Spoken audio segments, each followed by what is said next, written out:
Salam, Aneelah. Walaikum assalam, Hamid Jan. How are you? Good seeing you after a long time. Yes, it has been. Uh-oh. Good afternoon, everybody. We're just going to wait for 1 minute while we allow everybody to join. Sarah, do you want me to take notes? It's Anne. Or is this not when we need notes? I think you can take notes, but I think we're also recording it as well. Okay. But yes, please go ahead and take notes. Okay. Hi, Aneelah.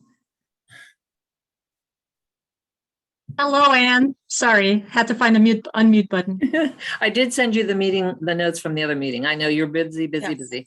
I figure when you Thank want you. to see them, you will. Thank you so much for that. You're welcome. So you can see me. Appreciate that. Sure. Yay. It's always All right, nicer when we see people. I know. Yeah. I like to do that, but sometimes it's distracting. But I like looking at you, so it's okay.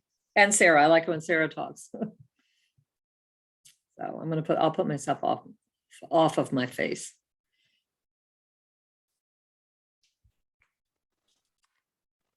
Good afternoon and welcome to our Monday joint coordination meeting. My name is Sarah Peterson and I have the honor and privilege of serving as the Washington State Refugee Coordinator, and I oversee the DSHS Office of Refugee and Immigrant Assistance.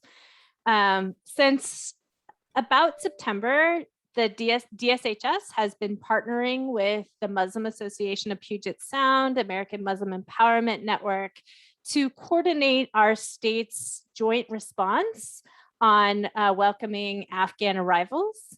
And in part, this has been our public-private partnership of how do we connect all of our organizations that are working on collecting donated goods and helping families to arrive into our local communities, find permanent housing, and move into opportunities to rebuild their lives through employment and English and really make broad contributions.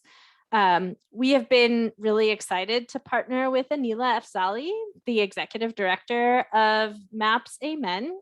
And it has been a really amazing experience over the past 6 months. All of you probably are thinking, how could 6 months have flown by so quickly and yet also have required so much work? We know that welcoming refugees really takes a collective effort, from our amazing refugee resettlement agencies to our local community-based organizations, to the state agencies, to our school districts, to our public health departments. Everyone plays a role in making Washington a welcoming place. And today we're very excited to have Aneelah Afzali talk to our group about how to provide services during the holy month of Ramadan. And so just a few housekeeping items. During today's conversation, I'd like all of you to please keep yourselves on mute. We will be taking questions during a panel discussion later on in the presentation. Feel free to put your questions into the chat, and you can also raise your hand and wait for me to call on you to ask your question. Right now, we'd love to see who's joined us. So please put your name, pronouns, organization, and position into the chat box so that we can see who's joining us today and what organization that you represent. We are recording this session, and that is so that we can share it with people who are unable to be with us today. We will likely be posting it to our DSHS website so that people can learn and continue to grow from this tremendous partnership. All right. Without further ado, I'm going to go ahead and invite Aneelah to unmute and walk us through her presentation about providing culturally responsive services during Ramadan. Over to you, Aneelah. Well, thank you so very much, Sarah, and hello, everybody. It's always nice to be in this space together with you all, and just so extremely grateful to every single one of you for the work you've been doing the past 6 months and well beyond that as well. You all have heard me say this before, but as an Afghan American, it just means so much to me to see this community, this beautiful community that we have here in Washington State, come together in this kind of way, and really all of us try to do our part to help welcome our new Afghan neighbors. So thank you sincerely from the bottom of my heart and on behalf of the Afghan American community to all of you for everything you have done and continue to do. I know it hasn't been easy and there's a lot of work, but it has been just something that has uplifted me through the sort of difficulties and dark time and the trauma of the past 6 months, is to have people like all of you as part of this coordinated effort that we have going on. And it's been just such an honor and blessing to get to work with the folks at DSHS, the resettlement agencies, the community organizations, the Afghan American community, and more. So today's session, what we really wanted to do is just give an overview of Ramadan. I'm sure most of you, if not all of you, are already familiar with Ramadan. It is the holy month, the holiest month for Muslims, and it is the 9th month of the Islamic calendar, and it's a really, really special time. So we wanted to just wanted to give an overview of Ramadan and then talk specifically about ways that we can sort of modify what we're doing to help accommodate the specific needs that may arise with Ramadan. So I hope I'm able to share my screen, and I assume that you're able to see this. So, okay, great. Thanks, Sarah. And I have to warn you all that I really put this slideshow together like just in a hour and a half, 2 hours before this session. So I do apologize if it's not the best slide deck, but I wanted to just have something that you're looking at instead of looking at me. So, go ahead and I'm going to go ahead and just get started here. I want to just start by mentioning my own Ramadan journey. And the reason I say this is because it'll help you understand why and how Ramadan is so special. I myself grew up Muslim, to Muslim parents. I was raised Muslim, but I was really a Ramadan Muslim, meaning that only during the month of Ramadan is when really me and most of the rest of my family, with the exception of my mother, this is really the only time that we were practicing Muslims, was the holy month of Ramadan. And I myself had beautiful memories of Ramadan because most of my life growing up, we had different family businesses, and those family businesses meant that we didn't actually get the time to have dinner together often. And during Ramadan was the one time that I remember we all made such an effort to come together, because Ramadan is so much about community as well as everything else that we're going to be talking about. So I say that too, because for a lot of people, even if they may not be that religious or that practicing or anything else during the rest of the year, Ramadan is unique and different. It really is a time that a lot of people will sort of have more of a connection than they otherwise would during the rest of the year, even with their spirituality or their religion. And of course, if somebody is pious throughout the year, it just intensifies in the month of Ramadan too, because we understand this as the month where benefits, the sort of good deeds that you get for any of, the rewards that you get for any of your good deeds are significantly multiplied. I'll also give a quick overview of Ramadan, talk about some specific tips, and then we'll have the Q&A and discussion as well. And we'll hear specifically from the MCRC team about some of the accommodations they've made at the Doubletree Hotel to serve the Afghan arrivals there in light of Ramadan. So I gave you a quick overview of my own Ramadan journey. I will also say that it's in the month of Ramadan in 2012 that I actually had my spiritual transformation, and it really inspired me to leave my legal career and really pursue community service and knowledge. And I'm so glad that I've made this transition and that I am sort of where I am today. So again, I attribute that to Ramadan as well. That was always my one connection to God, was the month of Ramadan. But in terms of just an overview of Ramadan, I mentioned that it is sort of the significant month. And I will say that for the Afghan arrivals, the overwhelming majority of them are likely Muslim, but we don't know necessarily how practicing they might be. But as I said, even if they might not be that practicing in terms of their religion other times, Ramadan could be unique or different for them as well. So just something to keep in mind.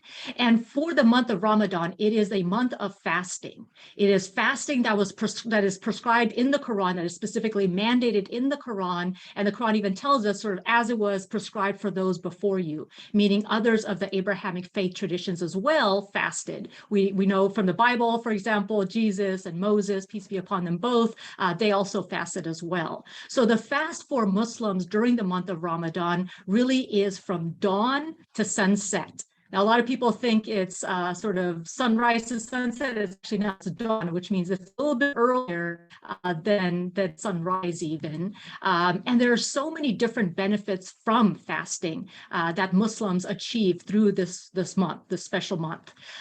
There are the spiritual benefits, of course. The idea is to try to connect with God and build your relationship, or rebuild or restart or create your relationship with God. This is really a time of spirituality. There are physical benefits. Now we hear a lot about intermittent fasting and the benefits of intermittent fasting on all various aspects of our life, of our health and things like that. Actually, one of the most popular Google searches, I believe, last year was intermittent fasting. And Ramadan is a form of intermittent fasting where you're eating during only certain, you're basically not eating during certain hours and eating during a specific eating window. And that's what Ramadan is. You're eating from sunset all the way to dawn is a time that you are allowed to eat. Outside of that, you are not eating. You're also not drinking water, coffee. And I will say that it is so much easier for me to give up the food and even to give up the water, but it's the caffeine, the coffee that really is the struggle for me. But even beyond the food and the drink, the other thing that's actually even harder than that is giving up all of the negativity. And this is where you get a lot of other mental and emotional sort of benefits as well. And the idea is that this is a month of training your body, your mind, your spirit, your heart to be sort of stronger and resilient throughout the rest of the year. So it's almost like a very challenging training program that prepares us for dealing with the challenges we face throughout the year. So there's a number of different benefits of the fast itself, and mental, emotional, all of these are just some of them. So I just want to put that up there. There are also certain specific lessons that Ramadan is intended to teach us. You know, when you deprive yourself of food and really focus on sort of spirituality or a different part of your sort of existence, you also get a chance to reflect and be grateful for the food that we may otherwise take for granted, or to really build empathy and compassion for those who may not have the same blessings we have every day, where we have food and drink and water and everything else. It's a time for a reboot.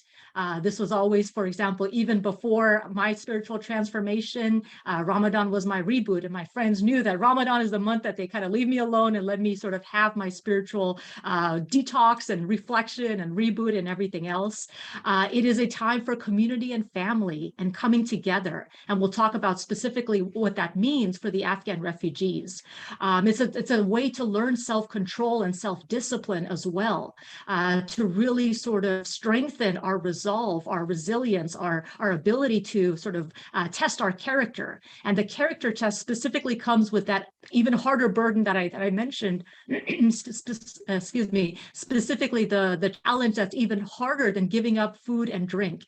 And that is trying to refrain from all of the other things that are prohibited, like gossiping or backbiting or saying bad words, or, just even thinking bad, negative thoughts, trying to cleanse ourselves from all of that, not only physically cleansing and stopping from eating or drinking, but then also being able to spiritually cleanse our hearts and hopefully emotionally cleanse our minds. So this all is sort of a test of character and that training program that I was sort of talking about before.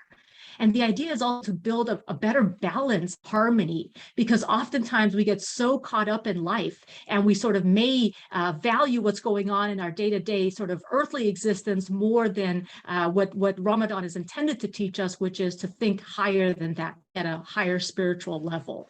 And we see how strong we actually really are. At the beginning of Ramadan, it is always difficult for all of us. Unless you've been practicing fasting on a regular basis, it is a very big challenge. But by the end of the month of Ramadan, your body adapts and you get used to it, and it just becomes a lot easier. And you see really how strong you really are.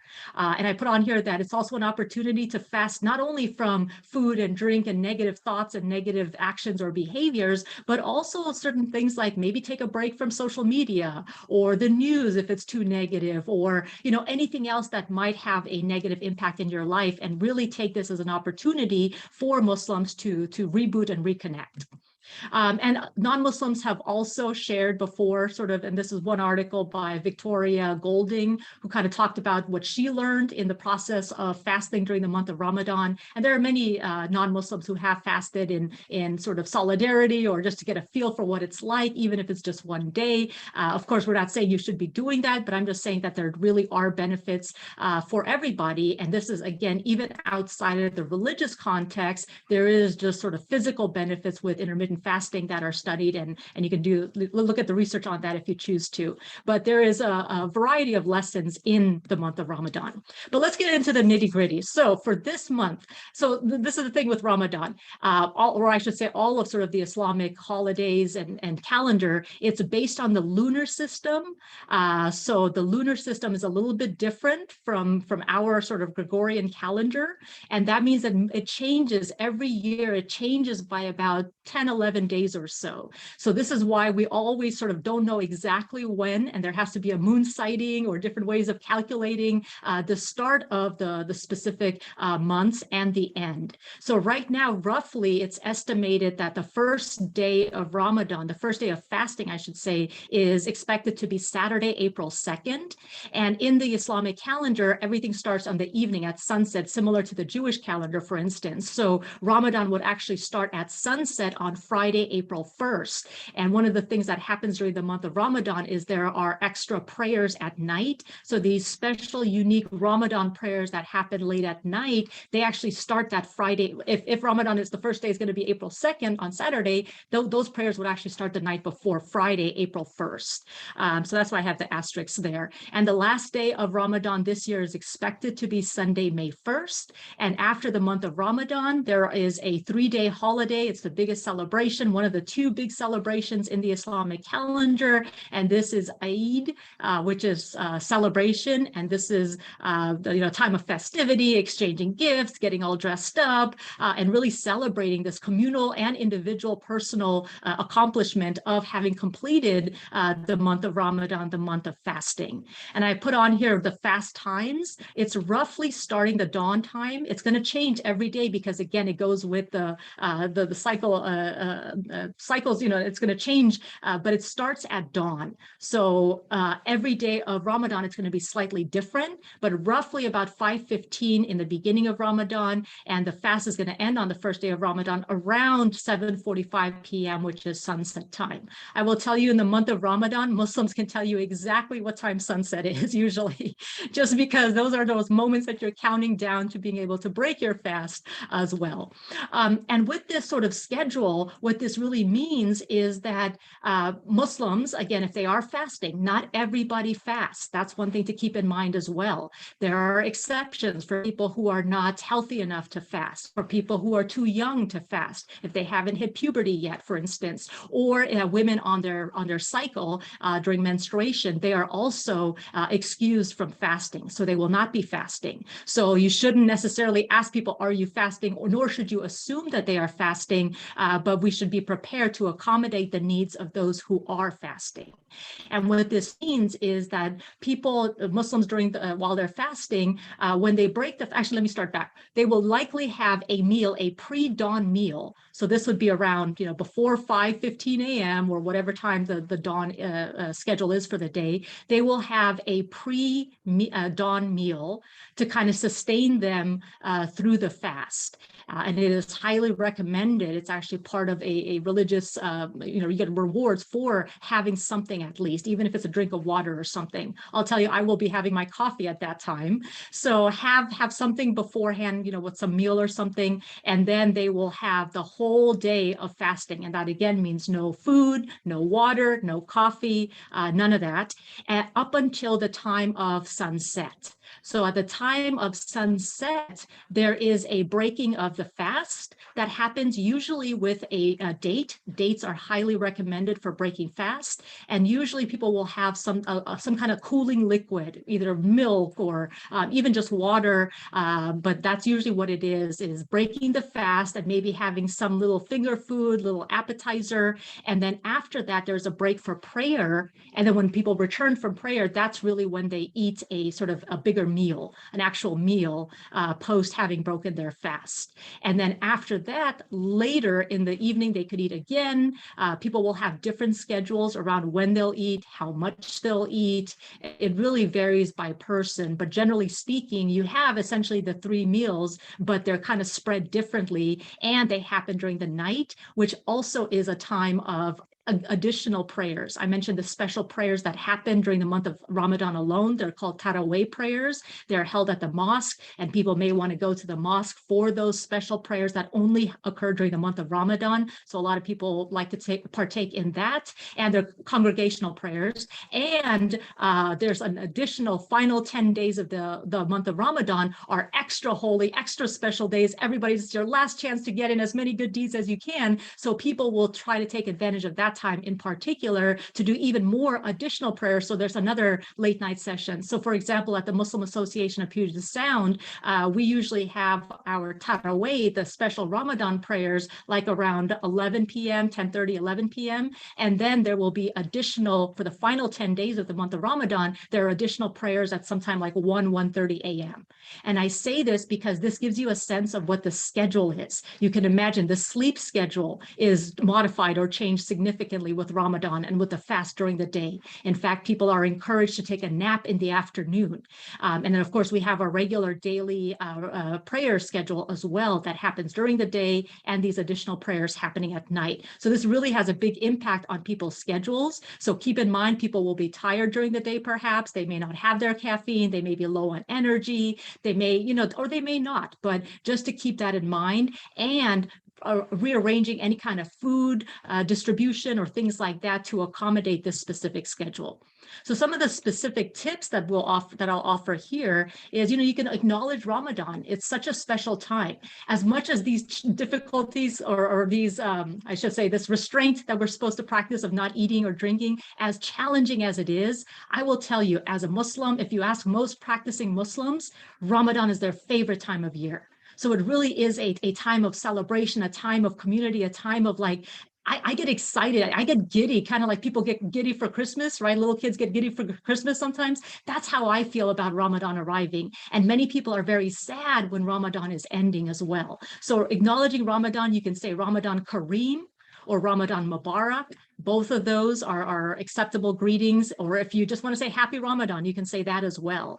And, I try to really emphasize or explain how and why this month is so special and significant, because it really is for practicing Muslims. And I said, even those who might not be practicing the rest of the year, this month is really special. So scheduling adjustments around food, around any kind of training programs, around appointments, any of those kinds of things. We often tell schools around tests, scheduling tests outside of the fasting period is often something, an accommodation that universities have offered. So keeping in mind those kinds of things, understanding the prayer and ablution needs. So this is across the board for practicing Muslims throughout the year, that there's an ablution, that a cleansing that we're supposed to do, a physical cleansing that's also supposed to be a spiritual cleansing before we engage in our 5 daily prayers and the actual prayer itself. Understanding a little bit about that is always helpful.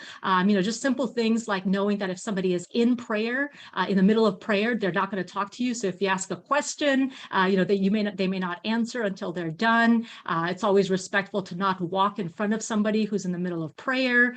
Just little things like that. And then also Ramadan is the month of the Quran, the month of the Quran reading. This is the month that the Quran came down. We believe, Muslims believe that. Muslims also believe that the other holy scriptures like the Torah, the Injil, the Gospel, the Psalms, all of those were revealed, we believe, in this month of Ramadan as well. So it, again, really is a special time. And that's why there's also those additional late night prayers that people may be engaging in. They may be increasing their attendance at the mosque. And then after Ramadan ends, there's a big prayer for Eid as well. And that is usually something that everybody goes to. It's a celebratory time. People, you're supposed to dress your best and really be out there. So some of the Afghan arrivals may want to try to make it to the mosque, either for the month of Ramadan or especially for the Eid prayer at the end. And then also every night that you're breaking your fast, the breakfast, breaking fast, that is also supposed to be a communal event. So keeping in mind, to the extent you can make it, like we'll hear what they're doing at the DoubleTree, for instance, to allow people to have an opportunity to break fast together, to have that communal spirit that Ramadan is supposed to also celebrate. And I will also say that we at MAPS hold an annual interfaith iftar. We didn't do it because of COVID the last 2 years, but we're looking forward to having it again this year. It's going to be on April 13th, 2022. You are all invited to that, and we'll make sure you get an invite. If you've never been to one, you're welcome to join us for that. Oh, Afghan food. I just had to put a picture of some Afghan food here to say that, Ramadan is supposed to be a time of restraint and losing weight, even because you're fasting and all of this. But in fact, a lot of people do gain weight because of the overconsumption that we might have during non-fasting times. So that's something that is a reality as well. But these are just some samples of Afghan food. And I think I was just getting hungry, so I was looking at that. In any case, let's get to the Q&A. But before we get to the Q&A, I will ask everybody to please put your questions in the chat. Before we get to that, I did want to specifically ask Sister Farida and Nikath, who are with the Muslim Community Resource Center, MCRC, at MAPS. They're the ones that are providing the 24-hour service, on-site services at the DoubleTree Hotel. And I wanted to ask them if they can just quickly tell us sort of what they're doing that's different to prepare for Ramadan, in case it's useful to any other community organizations or other groups, resettlement agencies that may also need to modify their schedule or their services because of Ramadan. So Nikath and Farida, are you here? Yes, Aneelah, thank you so much. That was a wonderful presentation. Greatly appreciate. I know a lot of people would have learned a lot about Ramadan today. And for me, it's, as Aneelah said, it's one of the blessed month for me too. I look forward for this month, and it's an extremely busy time for us over here during Ramadan time. The two times which is extremely busy for us during the year for MAPS MCRC and Essentials First is during the month of Ramadan and Thanksgiving and Christmas. And so it's a time of giving, sharing, and also experiencing the festivity and the spiritual connection with each other. So you really nailed it, Aneelah. You did a great job. Thank you so much, as usual. And what we are doing for Ramzan is basically right now we are already preparing food boxes. So anyone who needs those food boxes, please reach out. I have sent the flyer to Farida, and Farida, please can you share that flyer to in the group if you can, and we'll send it to Aneelah or Sarah so they can share it to others who need to know about it. If you're an organization or an individual who needs food boxes, we'll be happy to provide that for individual or organizations. If you want to be part of it and donate something towards it, you're most welcome to donate. Each box costs us about $60, and it will go to Afghan families and other refugees and anyone who's in need. And since COVID, we did not restrict these boxes only to Muslims. We also opened it up for non-Muslims too, because I know food was something really in need, very important for everyone. So we opened it up for any community to come and pick up the food if they are in need and if they are hungry. So once again, this is a time of giving and sharing. And we decided we'll open up this year also to anyone who really needs food to come and just reach out to us, and we'll be happy to share with them our blessings. And also we'll be giving away Afghan breads for those who need this year. And that also, if, please reach out to us. And halal meat. So halal meat also will be something which on request, because it's a perishable item and there's a liability with with meat. So we don't want to put it in those boxes, non-perishable boxes, and give it out. But with request, we'll always be happy to give those fresh meat produced to anyone in need. So that is something. And another thing, what we are doing in Doubletree, which we are managing, is we decided to have some special meals packed and give it to our Afghan friends during the month of Ramadan. So it'll be the iftar, the dinner, then the suhoor, and also breakfast in those meals. And we want to make it easy for them so that it's a new place and new environment. So we want to make sure that they have enough food for them to eat, and also enjoy the month of Ramadan where they can get spiritually connected to. So we have a special space thanks to DSHS and the hotel facility, who is providing, given us special space for them to pray and have special connection with the Lord if they need to do. So we have some special rooms for men and women, and for women and kids, if they want to just get out of their rooms and pray. So we will make all needed arrangements to make them comfortable and as pleasant as possible for them to enjoy the month of Ramadan and come with the spiritual connection they want to. It won't be the same as in their country, but we'll try to make our best to make them feel at home.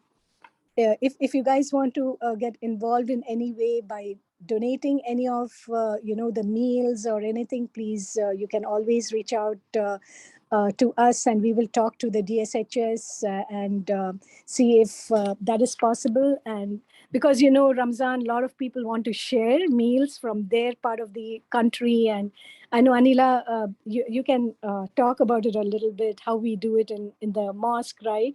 When some people sign up, they want to share their meals from different parts of the country, right? And so in case if Afghan families want a meal, not just Afghan meal, but they want something from India or, any other part of the country. So we'll be happy to, give them a meal that day instead of just the regular Afghan meal. So they also can enjoy the feast from other part of the country, the world. Yeah, and of course we are planning for some festivity for them after Eid. So either in the hotel or in a common place. So we'll let you know about the festivity of Eid, what the plan is. But right now we are just working on Ramadan, the month of Ramadan, and make sure that everyone is comfortable, safe, and healthy during this month. And thank you to each and everyone who are in this group, making a difference, being part of this. We, like how I keep saying, together we can do more. Individually we are trying to do our best, but together we all can do much more better to make someone or a community happy. So thank you so much. Thank you for that, Nikat. Definitely appreciate the additional insight you provided, and also the on-the-ground sort of adjustments that you were able to share in case it's beneficial for others. There's a few other things that I was thinking of, and please, folks, if you have any questions, feel free to put it in the chat or raise your hand. Would love to answer any questions. But there was a few other things that came to mind as Nikat was talking. But I will say before I get to that, Sarah did put in the chat the link for requesting the Ramadan food boxes. Matt included in our smart sheets a request for Ramadan food boxes, so you can specifically request that to make sure that no families go without food during this sort of critical month, especially if they're going to be fasting. But Nikat mentioned charity. This is a month that a lot of people will want to give in charity, even if they might not have much. So you might hear people asking, how can I donate or things like that. So that's that's one piece to keep in mind. Charity is such an important part of this month as well. Another factor is health.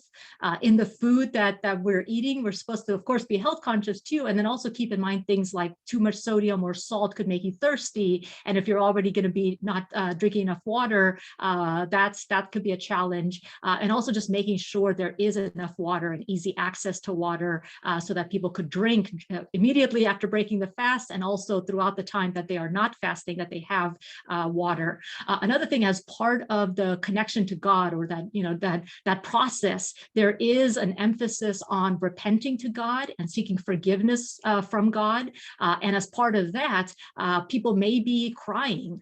It's actually it's seen as therapeutic. It's seen as a good thing for us to cry to our Lord. So if you see people with sort of red eyes or whatever at night, in particular, besides the lack of sleep, just know that they could also be just having that cleansing and spiritual experience. So just keep that in mind as one potential reason. It's always, of course, good to potentially find out, so it's not something else, but just keep that in mind in case you come across that. I will also say that in English, we say Ramadan with a D sound. In Dari and in Farsi, it's with a Z sound, but it's the same word as Ramazan. So that's just a minor detail. Nikath mentioned the sharing of the meals. Part of this is also people like to cook and bring something, because there's also a reward for people you feed. So people will want to bring food for others during this month of Ramadan in particular. And then one final piece about Ramadan is that some of the kids, even though they're not required to fast religiously, they're not required until hitting puberty, a lot of kids may want to start with like a half day, or just sort of practice sessions, or just fasting from one meal, or things like that, even if they're younger. So just keep that in mind, that different kids at different levels may have different specific eating habits during the month of Ramadan. And then finally, I wanted to mention one additional piece, which is before Ramadan, actually next week, Monday, March 21st, is Nowruz, which is New Year. It's Persian New Year. Iranians and Afghans celebrate this as New Year. So this is another holiday that I also just wanted to bring to everybody's attention. And at least in Afghan culture, there's a specific fruit and nut plate or dish that's made. It's called haft mewa.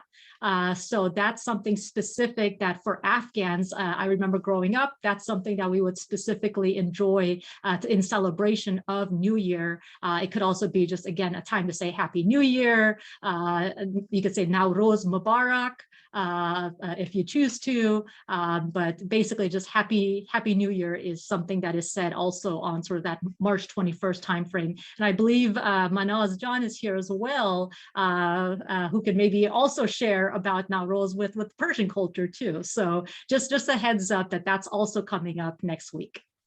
I will stop there and see if there are any questions. Aneelah, one more thing. We are also collecting gifts and toys to give away to kids, newborn to 16 years old. If anyone is interested in donating, please let us know, and we'll tell you where to drop off the toys. Thank you. Amazing presentation and really wonderful thoughts. Farida, I see that you have hit a little button. Would you like to add anything? No, I was trying to share the flyer for the Ramadan food box, and somehow it's not loading. That's what was happening. If you want to email, oh, there it is. Yep, yeah. I just posted that. Yeah. Oh, perfect. Thank you. Thank you, Farida. And so thank you, Nikath and Aneelah, for the amazing presentation. Do we have any questions from the community?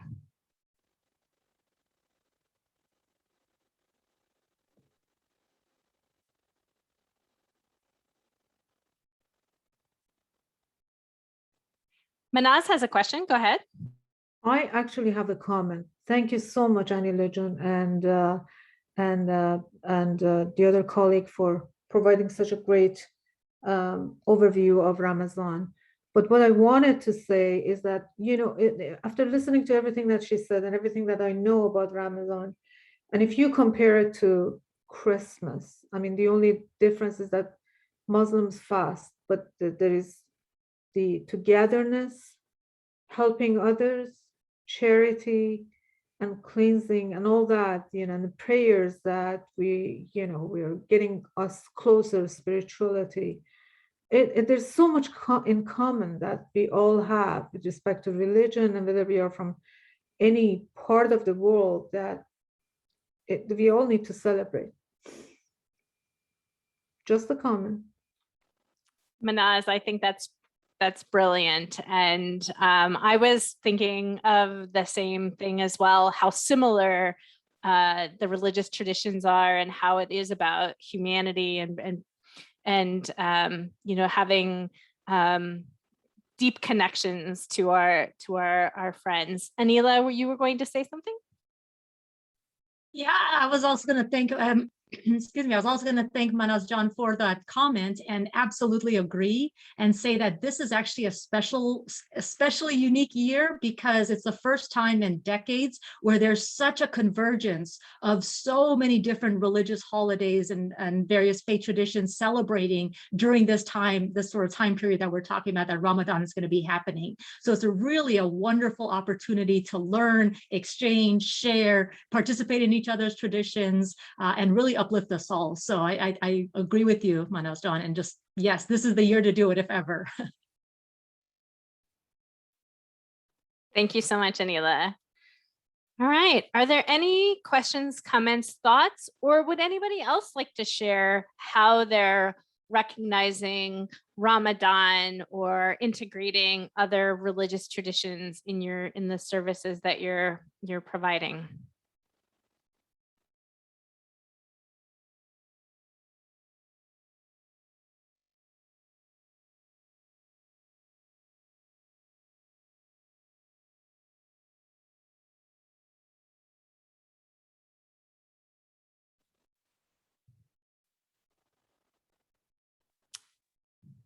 I'm not seeing any hands, and I'm not seeing anybody unmute. I think that there's a lot of gratitude for you, Aneelah, and for the presentation that you shared, and the different ways that we can support our new Afghan community as they celebrate their first Ramadan in the United States. And so I'm just going to go ahead and open it up to anyone who would like to either add any questions, comments, or additional concerns or roundtable items for this particular group.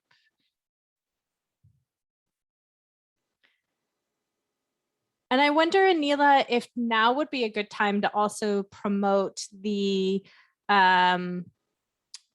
furniture drive that Afghans of Seattle is doing.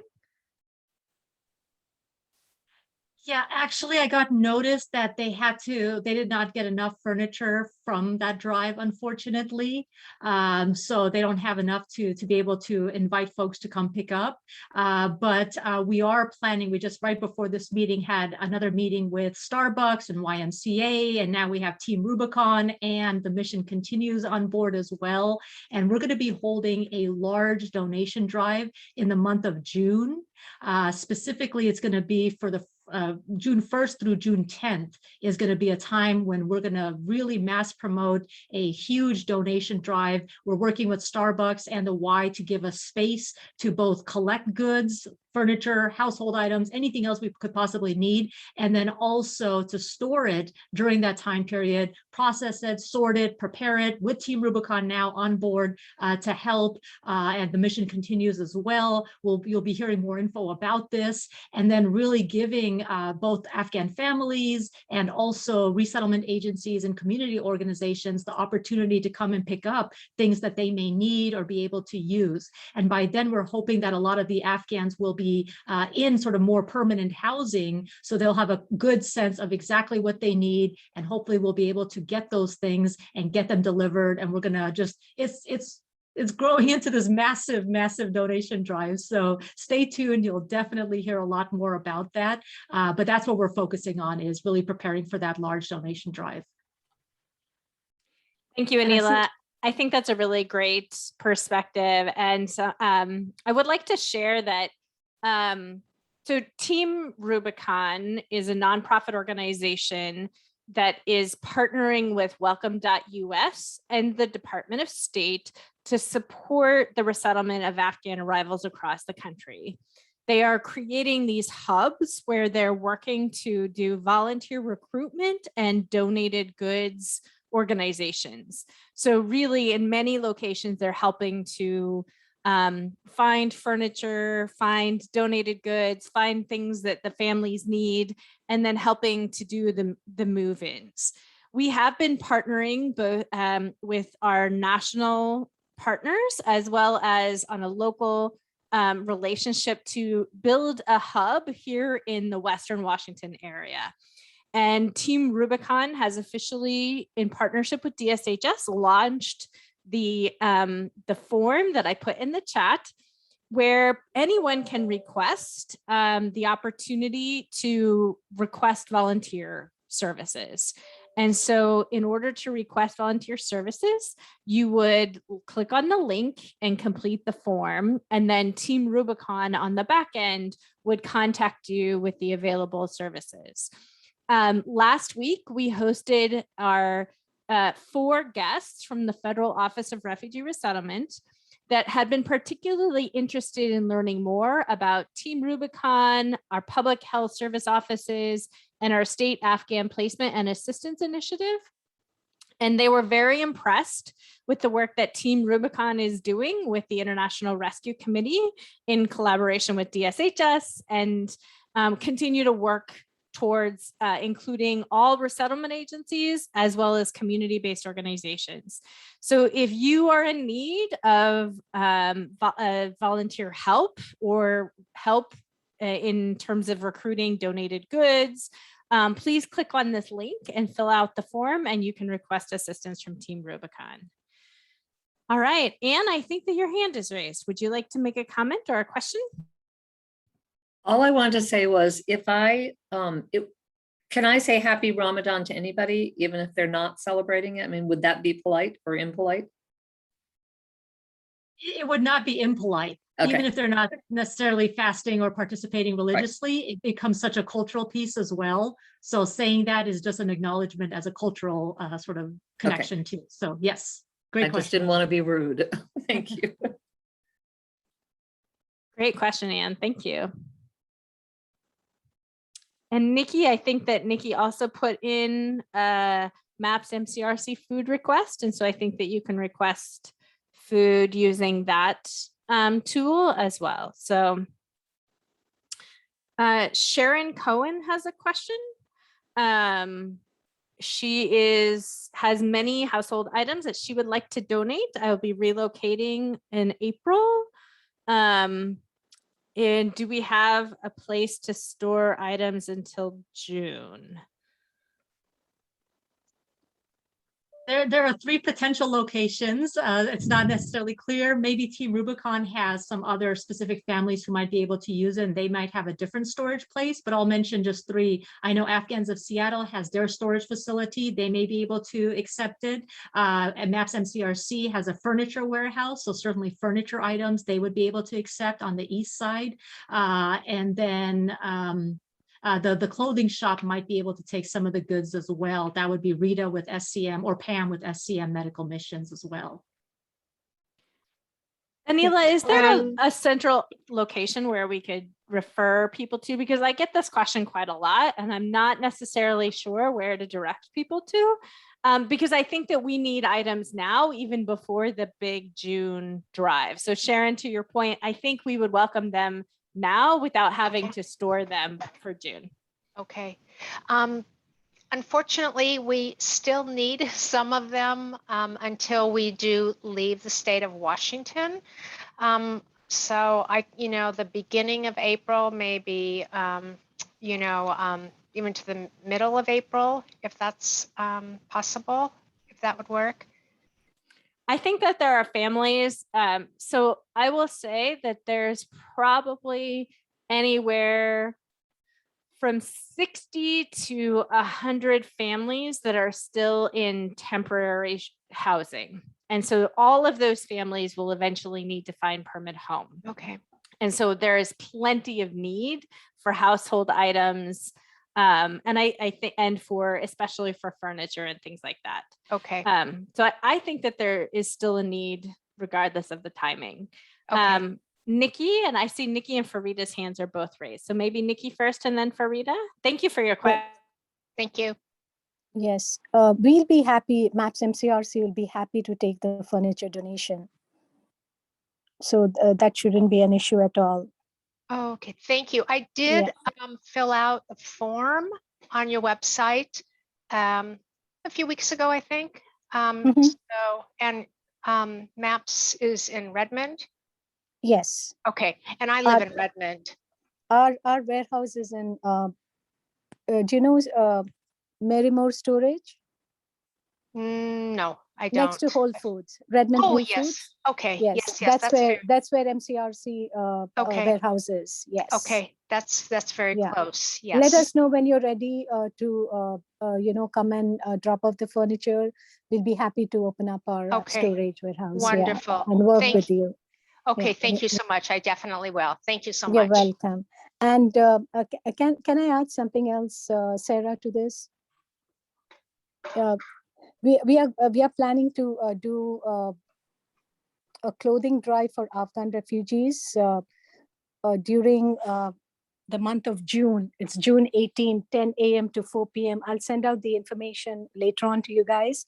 And that's the plan right now. So we'll be collecting not only clothes, but we'll be working with Goodwill. And Goodwill will take the clothes and give us the proceeds. And those proceeds will be coming to MCRC, Essentials First, and Salamka SCM. So we will use that money to help any Afghan refugees in any way. So I will post that in the chat. And also we'll be collecting some essential items to give away. That's great, Nikki. What was, one of the things that I think has been so interesting is in Snohomish County, we visited the Welcome Center there. And one of the things that they were doing was they received donated cards from the Goodwill to ask people to go to the Goodwill so that they would have opportunities to shop. And so they would get like a gift card of $25 to go and shop at the Goodwill. So I think that's a great opportunity.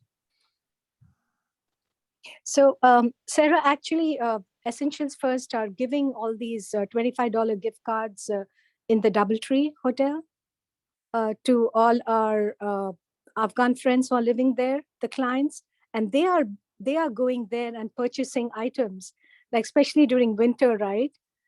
So we are grateful to Goodwill. They gave us like $5,000 worth of card, and we have been distributing like every day those cards to whoever are coming to us and asking in our office there. That's great, Farida. Or I'm sorry, Nikki, I saw Farida's name first. So, but that's great, Nikki. Thank you. Any other questions, comments, roundtable items for today's conversation? Farida, go ahead. Actually, hi, just a quick note, Sharon, we are actually right now, we could use the household items that you are willing to donate because there isn't much left in the storage right now. And I have a list of 20 families waiting to visit the storage unit to get household items. So if you're ready to donate those items, we'd be happy to take them so we can bring families to the storage. They're waiting, and every day I get a text, or do you guys have it? Do you guys have it? So it would be great to have some items and so we can give these families and the items that they need. And I'll share my email address and phone number, and you can get in touch with me and we can coordinate this offline.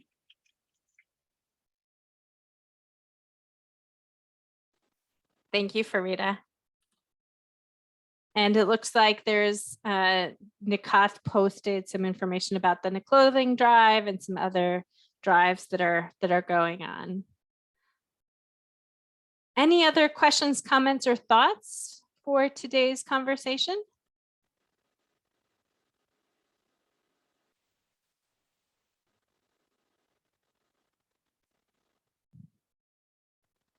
We want to thank all of you for joining us during our session today. And let's please give Aneelah, Nikki, and Farida a round of applause for sharing really important information with us about Ramadan.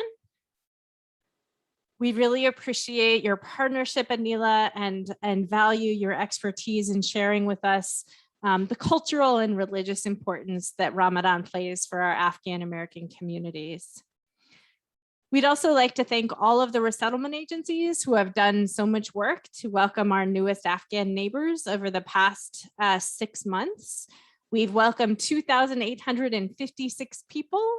Phase 1 of Operation LA's Welcome has come to a close. We believe that the bulk of our Afghan arrivals through this federal effort have resettled in Washington state, and we do not anticipate any higher volume of more cases coming to Washington.